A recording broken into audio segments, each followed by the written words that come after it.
Welcome to another episode of 50 Shades of Shilamida with your hostess, Shilamida. I am super excited to do this show with you today because I'm feeling all kinds of raw and vulnerable right now. So, what better thing to do than to record a show, right? When I'm in my rawest, most vulnerable self. And today I want to talk about addiction because I feel like as a society, addiction is very like black and white, right? It's like you drink too much, you're an alcoholic. You do drugs, you're a drug addict. You have a lot of sex, you're a sex addict, right? It's like so easy to stamp a label. But like, what if you're just like an addict? Like, what I've been coming to terms with recently is that I'm just addicted to all the things. Like, I wouldn't go to AA necessarily because I don't think I have a drinking problem. I wouldn't label myself a drug addict. I don't think I have a sex addiction.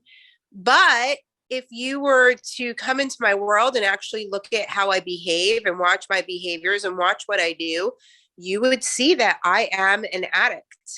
And I think it's really important to have this conversation out loud because I don't think I'm the only one. And I think that part of the thing with addicts is even somebody who does recognize that they have an issue with alcohol, drugs, sex, shopping. You know, there's so many things that people are addicted to out there, and they seek out help for that one thing and they get that one thing under control. Are they really under control, or are they fueling their addiction with something different? And so this is really what I've been playing with recently because I happen to be in like the winning season of my life. For those of you that are new to my world, 12 years ago, we were having this conversation. I was living on food stamps. I was a single mom. I was super overweight and I was going through a nervous breakdown. Right. And I thought that my life was ending. Like I didn't want to live. I didn't know how to live. I was just struggling so hard. I was already into the spiritual realm. I was trying to manifest. Little things were happening for me. Not everything was happening for me. And, my emotional intelligence was not very high. Like I was at a very low level of emotional intelligence. And, I realized that like, now my life is so different. My life is so fulfilled. Every part of my life I am excelling in or abundant in and have everything that I could possibly desire. I mean, this work has been my life's work. And the more that I do for myself, the happier I become. So here I found myself in this like extremely happy phase of my life. I've got everything that I desire, everything that I manifest comes to fruition. But yet I'm finding myself in a huge level of self-sabotage right now. And I'm really realizing that the self-sabotage is coming from the fact that I don't know how to live without suffering. I don't know how to rise without having to rise from something big, like some kind of trauma or drama or just something so big. And it's like, can we actually live this life like just happy and free?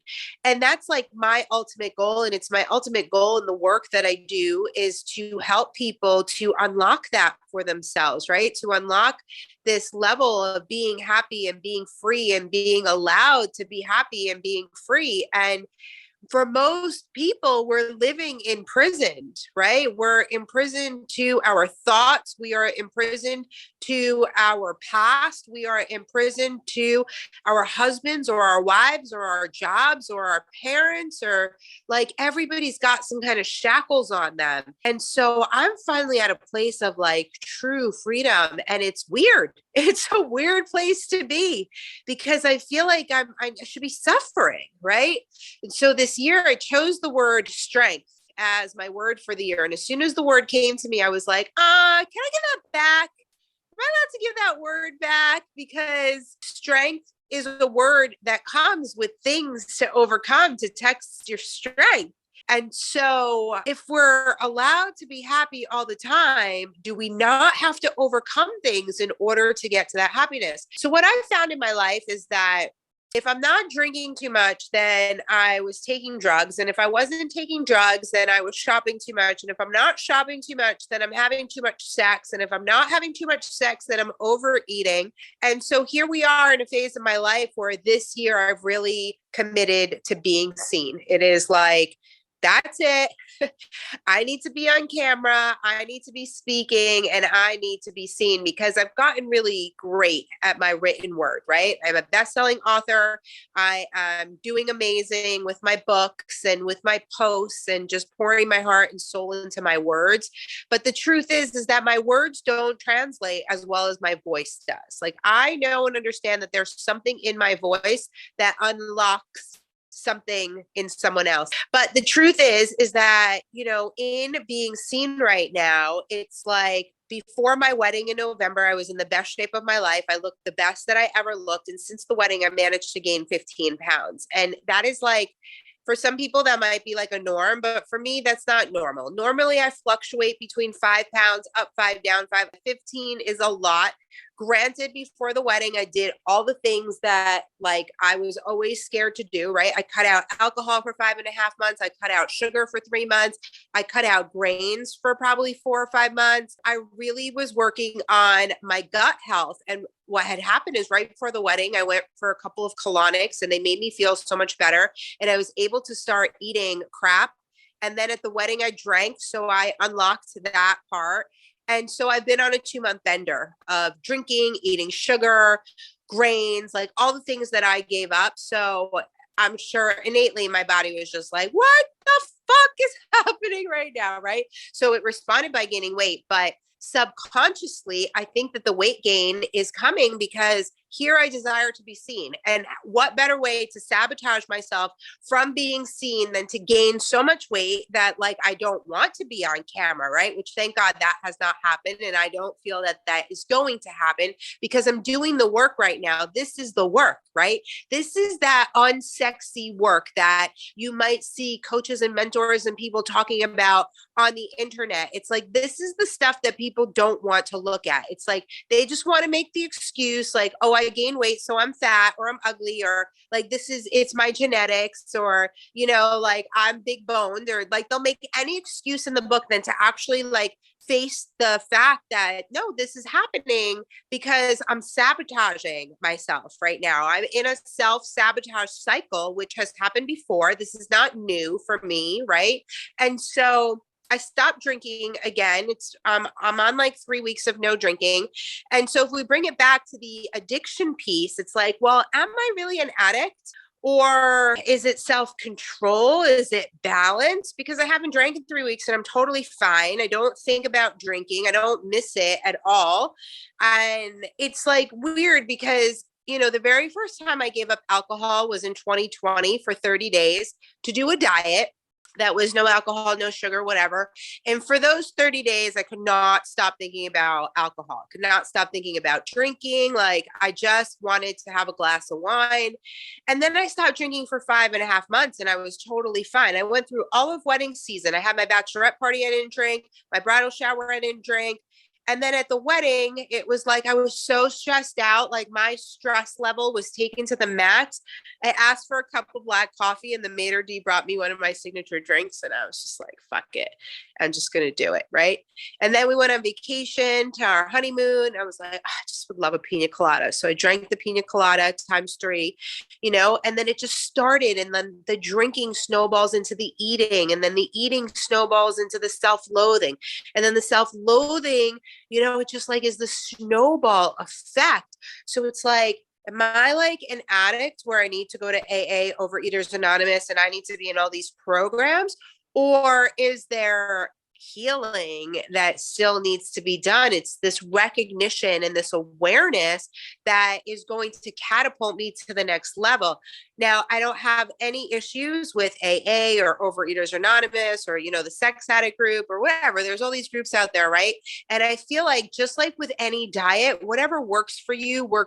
And that's how you have to live your life. You have to live your life with whatever is going to work for you in the moment to get you to the next level that you are looking to be at.